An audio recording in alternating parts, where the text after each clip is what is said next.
경남 양산의 한 원룸에 경찰이 들어갑니다. 동거녀 살해 피의자인 50대 남성 A씨를 긴급 체포합니다. 살인, 사체 은닉 혐의로 체포하겠습니다.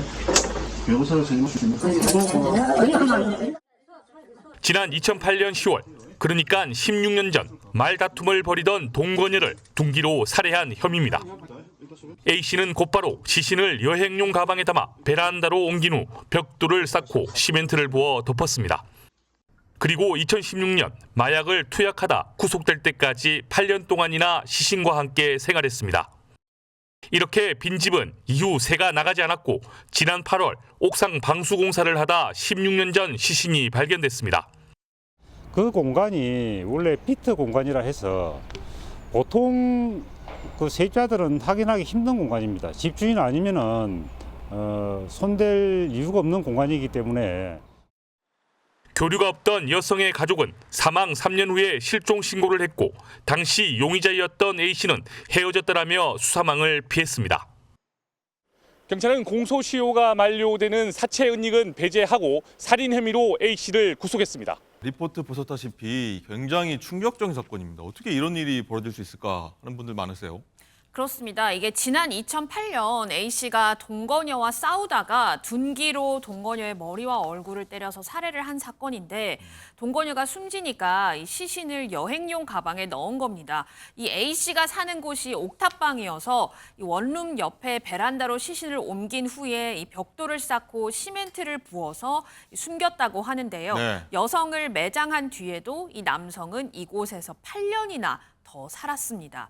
자, 사건이 일어나고 16년 뒤인 지난달에 옥상 베란다 누수 공사로 콘크리트를 부수다가 이 시신을 담은 가방이 발견이 된 건데 이 여성이 사망한 후에 곧바로 매장을 했었기 때문에 이 외부와 당연히 이렇게 차단이 되잖아요. 네. 그래서 16년이 지났어도 이 완전히 시신이 부패하지가 않았었고 또 지문도 남아 있었기 때문에 신원 확인이 가능했고 결국에 이 피의자를 붙잡을 수 있었던 겁니다. 그렇군요. 자, 이건 변호사님, 이 네. 누수공사하지 않았더라면 영영 밝혀지지 않은 채 이 사건이 그냥 묻힐 뻔했는데 그랬던 사실이 더 오싹합니다, 사실. 맞습니다. 이 남성이요, 이 해당 피해자 여성과 1998년에 만나서 교제를 시작했다고 해요. 그러고 나서 함께 동거한 시점은 2004년부터 무려 5년 동안 함께 동거하면서 사랑하는 사이였습니다. 그런데 갑자기 2008년에 이 피해 여성을 둔기로 살해한 다음에 정말 끔찍하게 사체 은닉까지 했는데요. 아, 정말로 저도 사람이 맞나라는 생각이 드는 게 맞아요. 어떻게 자신이 사랑하던 녀석을 끔찍하게 살해하고 그 여성을 베란다에다가 유기한 다음에 그 시신과 함께 8년을 함께 산다는. 예. 그러니까 마약 혐의로 본인이 구속되지 않았더라면 사실 8년이 아니라 10년, 20년도 살 수 있었다는 생각이 들거든요. 이렇게 어떻게 범행을 하고 이후에 이런 생활을 할 수 있을까 정말 끔찍하다는 생각이 드는데요. 이 A씨의 범행은 사실은 아까 말씀드렸듯이 베란다에다가 시신을 여행 캐리어에다 넣고 나서 시멘트와 벽돌로 했기 때문에 냄새가 안 나잖아요. 어떠한 냄새도 나지 않고 이 피해자가 가족들과 굉장히 사이가 멀었고 연락을 잘 안 했기 때문에 본인만 입을 다물면 누구도 이 사실을 발견할 수 없다는 사실을 알고 철저히 범행을 숨겼다는 점에서 정말 악질 중에 악질 범행이다라는 생각이 듭니다. 그렇군요.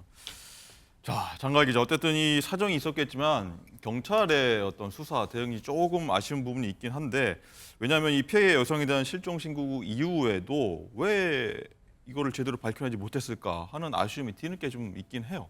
그렇습니다. 이게 사실 실종 신고 자체가요. 여성이 사망한 지 3년 뒤에 이루어졌습니다. 사망한 여성이 아까 말씀하셨듯이 평소에 가족과 왕래가 없었기 때문에 3년 후에 이 실종 신고가 이루어지게 된 건데 당시 이 피의자도 그러니까 이 남성도 참고인 조사를 받았다고 합니다. 하지만 우리 이미 헤어졌는데요? 라고 주장을 당시에 했었고 또 범행이 3년이 지난 시점이었으니까 뭐 통화 내역이라든지 범행 관련 영상이나 사진 등 이 범행을 추정할 만한 이 증거 확보에 경찰이 어려움을 겪다 보니까 이 실종 사건이 미제로 남아져 있었던 겁니다. 그렇군요. 어쨌든 같이 살고 있는 사람이 실종됐다면 그 사람을 가장 의심할 법한데 왜 못했을까 좀 아쉬움이 있고 어쨌든 변호사님 이 16년 만에 밝혀졌는데 이 범인 처벌 제대로 가능합니까?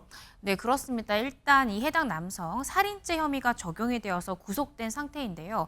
사실 이 피해 여성을 살해한 다음에 이 사체를 유기하기도 했잖아요. 은닉하기도 했는데 이 혐의는 안타깝게도 공소시효가 7년입니다. 그래서 2008년 기준으로 이미 7년 이상이 훨씬 도과됐기 때문에 이 혐의 적용은 불가하지만 살인죄 같은 경우에 2015년에 공소시효가 아예 폐지가 됐습니다. 그렇죠. 그래서 이 살인죄를 적용을 해서 처벌이 될 수 있고요. 비록 이 사체 은닉 혐의가 죄명으로는 적용이 되지 않더라도 이 살인죄 형량을 정할 때 재판부에서는 이후에 이 시신을 어떻게 했느냐도 또 중요한 양형 요소로 보기 때문에 네. 사체 은닉 혐의가 죄명으로는 적시되지 않더라도 형량에는 충분히 반영될 수 있다는 생각이 듭니다. 형량이 더불어서 뭐 최대치로 간다거나 그럴 수 있다는 네, 거군요. 그렇습니다. 최대치로 갈 수 있다고 보여지고 뿐만 아니라 현장에서 이 해당 남성이 필로폰을 투약한 정황까지 또 발견이 됐는데 제가 앞서 말씀드렸듯이 2016년도에 이미 이 남성 이 마약 전과로 구속된 적이 있었는데 재범이잖아요. 이런 것들을 고려했을 때 이번 사건 1심 형량 굉장히 무겁게 나오지 않을까 예상이 듭니다.